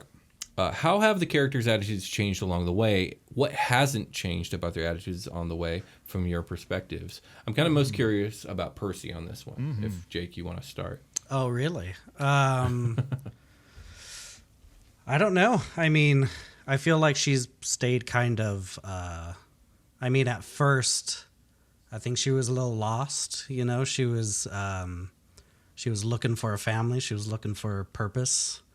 And thanks to Victoria and the way everything has kind of been playing out, she found that with the galactic spirit. I think that also kind of helped her have some sort of like spiritual guidance with it. And she's definitely has purpose. She wants to look out for her fam and also the universe at large, whereas before she was kind of yearning to be a part of something, and now she feels like she is a part of something. I think that's it. What about you guys? Go for it, Brian. Echo's learning to love again, baby. So That's true. You really are. Yeah. yeah. No, he's acclimating to spend a lot of time in living solo in society. Think of it like big city life. You don't have like family nearby or anything. You're just kind of like meeting people out in the wild of the city. And that's kind of how Echo jumped around for a long time. So going from that to being in like an intimate, like close-knit group, the way that things are going now is jarring. He continues to like learn and grow from that. And then like obviously going back home is a big step forward for Echo. Just being able to like set foot there and like reconcile with family after all the time that went by. So Echo's perspective on everything is like constantly changing, and that's the character's design. So that's the way it's supposed to be, and I'm just supposed to let that happen naturally with the flow of the story. So that's like the setup. I'm just coasting on it. Yeah, no big deal. Yeah, I think for Sebastian, there's some things that have changed dramatically for him. He goes from living a strict life with his father where he wasn't able to have, spicy food or alcohol or anything like that, whereas this dude loves alcohol now and loves using his taste to get the adrenaline rush. I mean, this dude's like goes from one extreme to another. Spice. It's like, this is fantastic. It's like fucking Olive Garden waiters over your plate with the black pepper, and you're more. Like, no, don't stop. Look at my eyes. You want me to send your soul to hell? Fucking crack that black pepper. I haven't said and then he goes from sorry for the going. And then he goes from no, you're good. He goes from just having his father, because his mother, we know the story about his mother and stuff. It's like he didn't have a family other than his father. His father's gone most of the time, so now he's thrust in this world where he has a family now. He considers, especially Percy and Prim, because he's been around them the longest, and Victoria, and Wad, but especially Percy and Prim, I think he has a strong connection to. He does consider them family, and he would do anything for him. So now instead of just fighting for necessarily a cause or for a god, he's in his mind, his oath is to his family now. Like he's serving his family. He's doing whatever it takes to protect and help his family. And then that, as Sebastian, made that deal with the devil, to gain more power to protect his family. And that's where he's coming from, So I think there's a lot of things that have changed for him. Certain characteristics that stay the same, of course, but I think those are the two main differences for him. Yeah. Okay. Yeah. So the next question comes from Bongo 50. They ask, who are your favorite NPCs? Let's start with you, Brian. Watt. I love Watt too. I thought so much about Watt. Like, It's true. It's just true. as like aside from like, this will never come up, but like Carter would probably fucking eject that guy out of a fucking lifeless pod if he got the chance. It's true. So like I did stuff like that for a while. It was like when I tell you guys it's like not fun to think in Carter thoughts for too long, it's because I'm thinking about doing terrible things. Right. Like to and they're funny in a way, like in that this is fantasy, but twisted also way, like yeah. what a horrible thing to like be entrenched in as like part of just showing up to this and being able to do good. So, but Echo, I don't know, like you let me role play Watt and I got a taste and now I can't stop. No, that's great. I want to be Watt. What about you guys? Freeland? For me, I love Prim and Victoria. I mean, it's weird because it's almost like I don't view them as NPCs because they're so Right. involved in everything, but they are NPCs, and those are definitely my two favorites for sure. I would agree with that, but also with bringing up the Outlaws Horizon arc and everything. I mean, we got so many good characters out of that, like Molly Dalla. Well, I think that was before, Fred right? Lowe. Fred Lowe. Zacerbane is a super dope. You guys are mechanics now? I do love Fred. Zacerbane was dope. Like Satiros, like all the setup for that. Like we got Yeah, so all those many guys are like really cool. so Yeah, many yeah. quality NPCs out of that arc. Like that was definitely. I mean, Yuma. Like there was a lot that happened. There was a lot of juice there. Yeah. It does make the Hell arc really rich. Like I liked a lot of like Savvy Jack Scratch. That was a cool one. Yes, That was a fun one. very 100%. The bartender there that I got to talk to for a while. I never named him. And the hotel, And the hotel. lobby guy. They were like the same dude pretty much. They really but I really liked them. They're like twins probably. They were totally brothers. They're brothers. Totally They're just running the city. All the amenities. For me, and the obvious ones, Prim and Vicky are top tier. If I were to go outside of the Brunhilde crew, though, Elot Ball. Elot That was Ball's a good one. good. Oh Like, yes. I liked him at arm's length. I loved him at arm's length. yeah, you love to hate him. For me, Zacerbane's up there. Korak Ironhide, he's great. Korak was awesome. Yeah. Also, shout out to Molly Dalla because I hated role playing her, but I loved her. She was dope. Yeah, me and you got dangerously close. She was like, "You trying to fuck?" And Carter was like, "God, no. My dick doesn't work." She was more interested in Sebastian, I think. Okay, moving on. Next question is from Chemical. Legendary listener, Chemical. Damn. And he has two questions. The first one is to me, and he asks, is there a piece of lore about the setting that at this point isn't spoilers, because the PCs will never get to it, that you are proud of and would like to share? So I thought hard about this, and a lot of like my favorite stuff that I'm most proud of has been shared at some point or will be in the future. But one thing that I was excited to get a little bit into that didn't, I don't know if you guys remember in the Hell arc when you guys make it into the banquet hall and Freeland's or Sebastian snaps a photo of the Take artwork on the ceiling. Oh, okay. Yeah. Basically, it was just the names of the 4 planets within the Nessus system. So you guys were on Kboros. Oh, the rest of hell. Yeah, the rest of hell. Oh God. So I didn't go as far as to name the other archdukes because it wasn't going to come up, but I'm prepared to if I need to. But I did name the other planets. So you guys were on Kboros, which was the fire and blood planet. Then there was Solaros, the icy darkness planet. Enteritus, the decay and decay and poison world, and then there was Zersotos, the waste, the dust and bones world. So yeah, I had 4 basically layers of hell that I That's cool. created that we never got to. How dope. So Real quick, one of my favorite NPCs is Bone Mites. Bone Mites. Yes, that was It reminded me of Bone Mites. Was that Ira? Was it Bone Ira? Ira, Ira that we guy. lost to She the Bone did. Mites? She got super dead. Oof. Yeah. Because I kept on failing the damn save. Damn it. Chemical's question to you guys though is: give us your character's hottest takes. What does that mean? I saw this get asked, and I was like, "Is there more?" No, you don't. You don't know what hot take is? I know what a hot take Give is. them your hottest take. So you want Echo's hottest take? Echo's hottest take.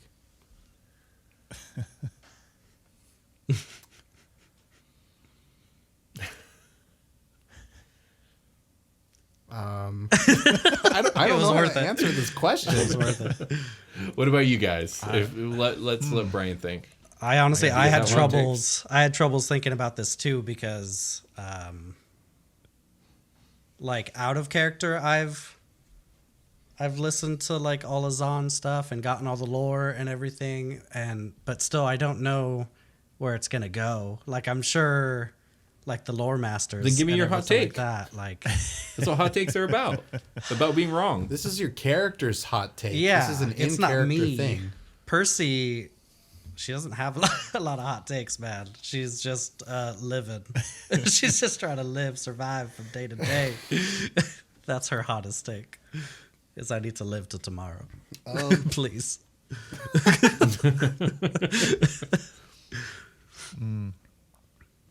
Sebastian, you got a hot take? I don't know. It's the same thing, kind of like what Jake was saying. You know, with Sebastian, he's just trying to survive and find his way through the galaxy. I think he feels like that at the end of this, he might be able to travel back to his home time and planet. I think that's a hot take. that's his thing. Is like, okay, something, some way, somehow, I can go back. So Okay. Yeah, I think. I guess. Back to Echo. I guess if I can amend my hot take is I think that if given the opportunity to travel back in time, Percy would not do it.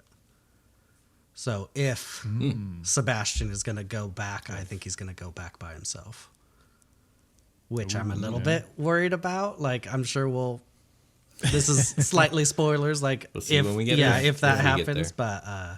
but I foresee some wild shit happening, but yeah. yeah, Echo.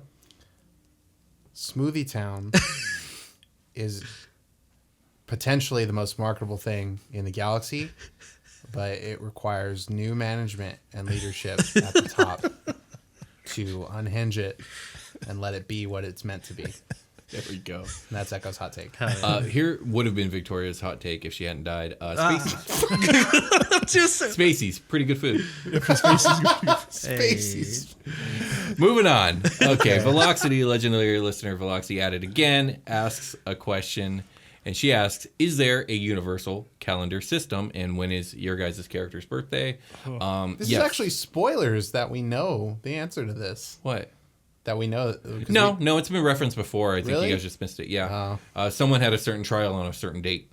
Oh, yeah, he did. Yes, there are two universal calendars. Only one has been introduced in the game, and it's really not talked about much. But basically, there are 9 months, each with 35 days, and each month is based off one of the different paths of Aeneanism. So we have Virtus, Unum, Omn, Ord, Ball, Posh, Damen, Emn, and Disc are the 9 months of the year.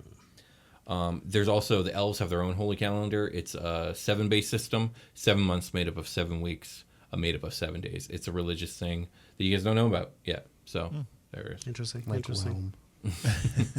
So I don't know when your guys' birthdays are. That's up to you. Would Echo That's a very follow good that question. that calendar, or is that only like a super elf calendar? It's a super elf calendar. Yeah, it's tied directly to the emperor Ah, gotcha. Yeah, I mean, that's and something. his 6 Shi'ar knights. There's 7 of them. Yeah. It's either one of these two things or something we fucking made up when we started the homeworld. I would. It's up to you, but I would imagine that you guys would just kind of assimilate to the same calendar everyone else uses. Yeah. Because why make it Why complicated? not? Yeah. We want to integrate with everyone else. When not the space Nazis. Yeah. Fuck them. That's fair. That's fair. All right, next question is actually one question for each of us, and it comes from Phasm. And the first question is for Jake.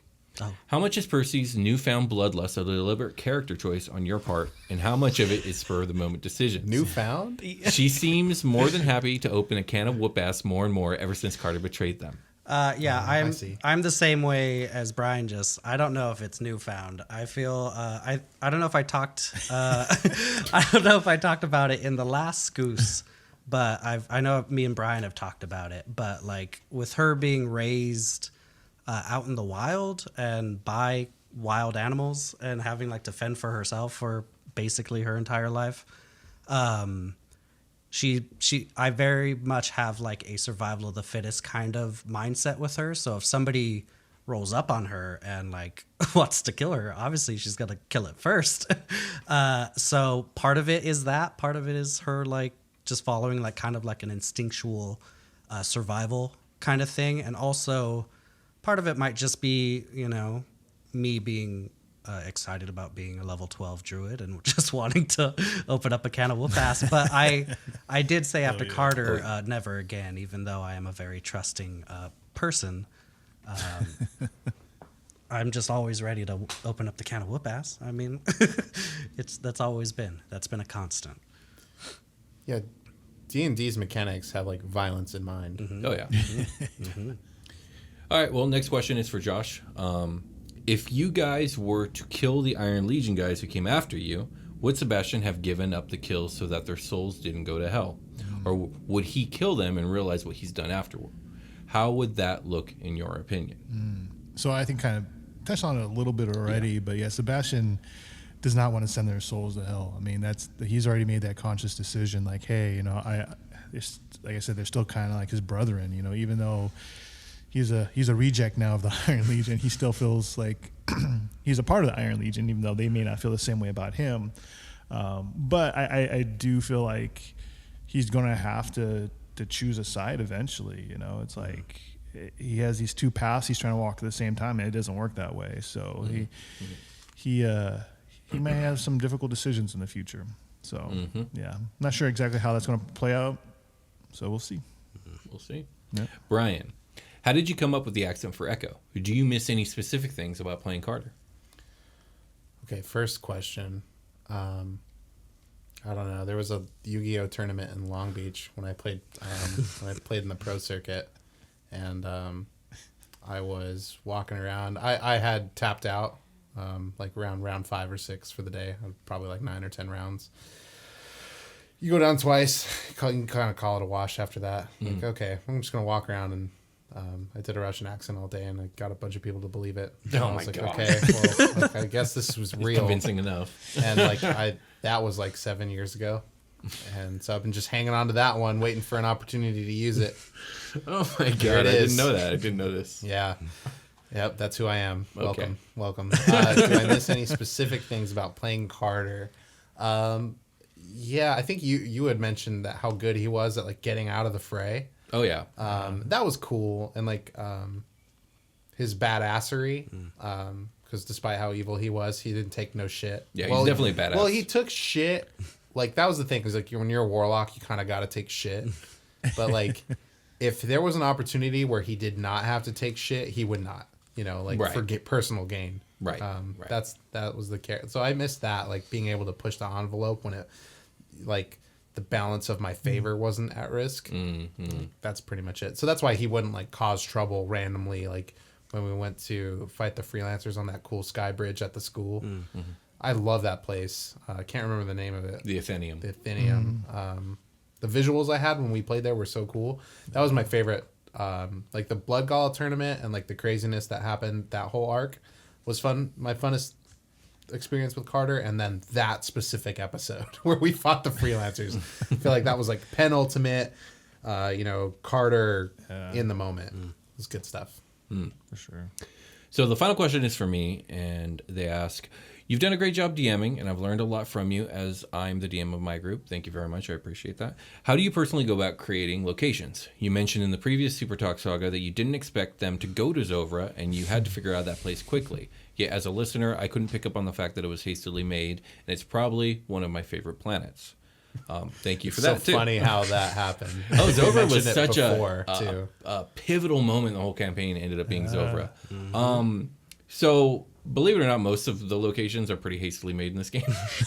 One of the main things I do when I'm making a new location is I take the original trilogy of Star Wars approach, where I'm sure it's pretty obvious, so most people listening probably have noticed, but for those of you who haven't, the first 3 movies each have a different environment theme: desert, ice world, forest. And in a subtle way, just that simple decision of having these drastic contrasting changes makes the galaxy seem so much bigger than what you ever see in the movies. And so whenever there's a new location, for the most part, one of the first things I do is I tell myself, okay, it can't be anything like any of the others. It has to be a completely different feel, theme. I'll think of a color, or in the case of Zova, my color was like a deep dark blue. Let me go with a deep dark blue. Water, storm, lightning. We'll go with that. And yeah, I just build off that until I have some location that's just completely different from anything else that's been visited before. Neat. So, yeah. Okay, I didn't see the question that I wanted to answer on this Oh, list. you didn't? And I thought I put it on here. I found Go it ahead. in the Discord. Yes. Though. So it's from Chemical. Yes. Again. He had the most burning question that tops all others. Do Echo and his people feel Splack's soul whenever he uses the Blade song? Couldn't let that one get by. Canonically, I would say it's just a different Blade song. Yeah, they're using the Hobgoblin. they're using the Skag Blade song. I'm using the Tasha's one. There we go. So, like, okay, but I'll fess up. Like, that's an oversight on my end. When I'm writing Echo, I'm like, this is unique. We made this. But, like, I fucking forgot that Splack's game was Blade singing. Yeah, I know the flavor is totally different. Totally, yeah. But, yeah, fuck. You got me. There's just multiple songs. Yeah, it's just a different... There's more, there's more and They're more in songs different the world. keys, man. Yeah, exactly. I can't hear Totally different genres. I can't hear minor goblin keys. I got elf ears. Absolutely. Actually, fun fact about Echo is he speaks goblin. So I was Oh. expecting to run into those motherfuckers at some point, but I mean, you might. We'll yeah, see. we haven't yet. Let's hope for Splack's Well, you did. sake. You were on a Goblin world in the Blood Gala arc. Right, Yeah. but like we haven't run across a goblin ship or anything like that. You know, like they're supposed to be out here, right? They are. Yeah. Yeah. So We'll just see. FYI. I'll keep it in mind. I'll keep it in mind. That was the only thing I wanted to pull from the question sheet. I know we have one more on here. Final question. It's a big question. This comes from Genix, who asks, who's directing the movie version of your saga? Which actors would you love to see as your characters? Now, Tough. I don't know if you guys saw this question and have prepared much for it, but I done wrote the entire cast. No, just I do see it. I do see So- it there. I can I'm go really first and let you guys think. I'm really or- disappointed that it's M. Night Shyamalan and he's also What? one of the characters. No. So, without further ado, let me go first, and then you guys can chime in all you want. So, I thought about this long and hard, and I want this movie to be directed by Taika Waititi. yes. I think yes. he would bring the right action, sci-fi, and humor to this ridiculous story that we've written together. And then I got to casting the characters, and it's got to be Jason Momoa as Sebastian. Like, Oh for yeah, sure. yeah. I can see Absolutely. that for sure. I got Zoe Saldana as Victoria. Okay. I have Tom Hiddleston as Carter. Ooh. I have Karen. Not Cillian Murphy. Oh, that would be I mine. thought about that, but- Tom Hiddleston's not bad. Yeah. I got Karen Gillan as Percy. Oh. I have Ellen Wong as Primina. Echo, I have Oscar Isaac as Echo. I'm not sure how happy I am with that, but I'm relatively happy with that casting. Gotta Google. And then Peter Dinklage as Watt. Side characters, I casted 3 real quick. Zacerbrain Knight, I have Michael Fassbender playing him. Ooh. Yeah. Chris Hemsworth as Korak Ironhide, for sure. And Hugo Weaving's voice is Nyarlathotep. That's a good one. That's a good one. So that's my casting and directing. I don't know if you guys got any ideas or changes or your own whole casting. I could see that. I could see that, or freaking Willem Dafoe as the voice of Nyarlathotep. Yeah. Would be decent as Not well. bad, Jake. That's a good pull. As far as the questions, I've been thinking about it all day. I have no idea. Directed, maybe a Jon Favreau. He gave Ooh, me that's he breathed new life into Star Wars for me. He does He's good good at everything Marvel, he so does. I don't know. I would say maybe that. As far as Percy, I don't know. I was racking my brain. I have no idea. That's a tough one because like I don't have like a really good mental picture of like what she looks like in my head. Even though we have like character art and everything of it. So yeah, I don't know. They would have to have like a sunny disposition, but also be able to whoop ass. So Karen Gillan, I mean it's solid. It is solid. Yeah. I need to do some thinking though. I'm not sure. Yeah.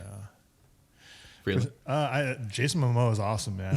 I could definitely go with that bad. one. Yeah. Yeah, that's bad. awesome. The only other one I can think of is Joe Magninello. Ooh, He's a diehard D&D person, Oh, yes, he's that's a great build choice. and stuff. Not I was bad. like, oh, he'd be. I could see that spot That's too. not I think bad. I either like that. either That's a two of really those good would be choice for Sebastian. maybe a Tom Hardy for Sebastian. I you could consider do that Tom too. Hardy as well. Yeah.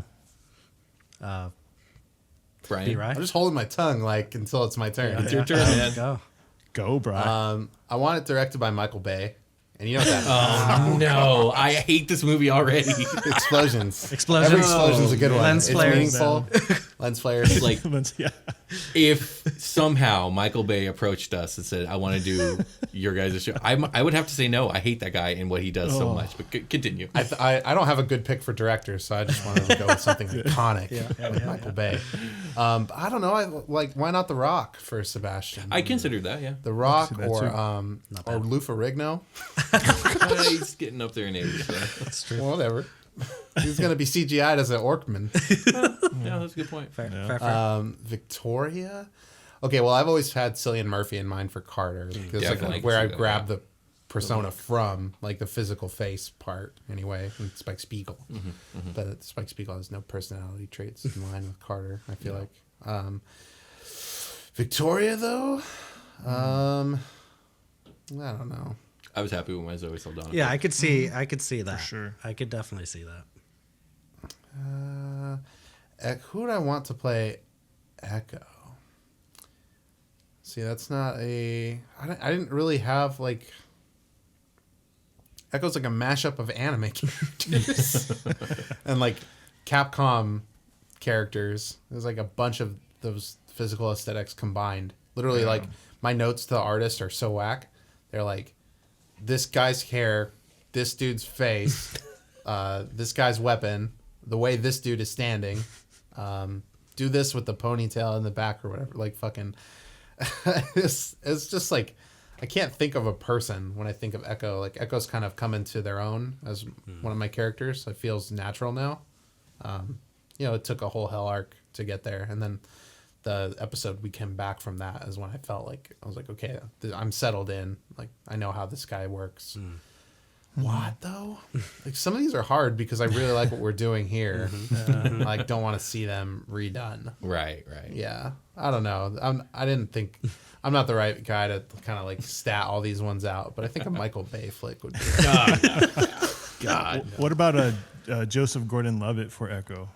I'm into that's that. kinda cool. I'm really into that. I Yeah. think Is yeah, I mean I picture Echo has like dark colored skin though. I would want to like I'm a believer that we should probably cast in line with that. It's true. I mean, he gets a pretty heavy tan going. Yeah, I don't know. I do like JGL though. I'm a big fan. Yeah. Who's Ellen Wong? See, she played Knives Chow in Scott Pilgrim vs. the World. Oh, right on. Yeah, That's okay, cool. yeah. I like that. What else That's was she cool. in? She had like a bowl cut in that one, huh? She For a cuts little into bit. that. Yeah. She That's cuts it right, and dies yeah, it. after she gets all mad. Yeah. She was in a few other things I'm struggling to remember right now. I had a Scott Pilgrim versus the World song on Echo's playlist that I actually just bumped off From the game? No, from the movie. It's from called the We movie? Are Sex Bomb. Oh, And, yeah. And Beck wrote it. Yeah, I love that song. And the bass is super slappy Yes, and it is. distorted. Yes. And I was like, this doesn't fit this That's character at all. not very Echo, no. Yeah. No, I took But it off. I love Beck did a lot of songs for the movie, and he does a great job. I don't even like Beck usually, but I like everything he did for that movie. I was like, Beck wrote the song and it's really good. And then I like went to go listen to Beck and I was like, what the fuck is Beck? What actually is Beck? I don't like. I know he's so pivotal, like Trent Reznor style in the music industry, but like I don't get it. Yeah, I'm not a Beck person myself. Right? I don't get it. You guys either. got any more castings you want to throw out there? Man, I'm trying to think about Percy. Like my mind went to Zoe Deschanel, but I don't think that she could do like a. She's too sweet. Like she's too much sunshine. That's why I went and with not Karen enough, Gillan, because badass. like she could be sweet like Yeah. that, but we've seen her do Nebula, That's very so she can true. be a badass too. That's very I true. was thinking we should cast somebody with arms, like a wrestler. For You know, Percy. like a I see what you mean. Like Okay, a female yeah. wrestler would be a good pick. I think. I would imagine that whoever plays Percy's gonna be heavily CGI'd. to be buff. I To always be picture Percy as tall buff. and like fuzzy, and yeah, I mean Percy is a little buff. Yeah. What's your Not strength, super Percy? buff. Yeah, not just like Yeah. a big strong cow person. What are you? Who knows, man? I swear to God. Who Fear knows? bulk. Yeah, Furbulk. Yeah. It's tough. All right. Well, with that being said, let us know in the comments Oh, yes. what you would cast for all our characters. I'm very curious to see Yeah. what the consensus is out there. Yeah, and what you think of this episode? And like, Yeah. Do you guys want more super talks? I hope so, because I like doing them. we're gonna do like 2 more probably, right? Yeah. 2 or 3 more. 2 or 3 more. Cool. Yeah, We'll because see. we'll do Maybe one at the very. We'll definitely have a postpartum. Oh, yeah. Like episode where we super Campaign talk. wrap up. Yeah, Mhm, campaign absolutely. wrap up. That's on its way. It's not that far. Yeah. It'll be here before you know it. How many months you think we got, barring any unexpected hiccups like Well, it just coronavirus? depends. Any So side we have 1, quests? 2, 3 more arcs, 2 more interludes, and an epilogue probably. Like how many months you think? Let me see. That's we've recorded 1, so 7. 8 times 2 is 16, plus 3 is 19, plus 7 is 26, plus 1, 27 more episodes. It's another year. Yeah, Yeah, sounds about right. it'll Yeah. be. And that's not including Super Talk Sagas, which adds another. Sure. If we do 2, 3 more of those, yeah. It'll be done before you know it, though. Yeah. Mm-hmm. That being said, if you like this show, if you like what we do here, please like, comment, and subscribe. Please leave us an iTunes review. It helps us so much. And until then, we will see you guys next time. Thanks, guys. Bye. Bye, everybody. Bye bye.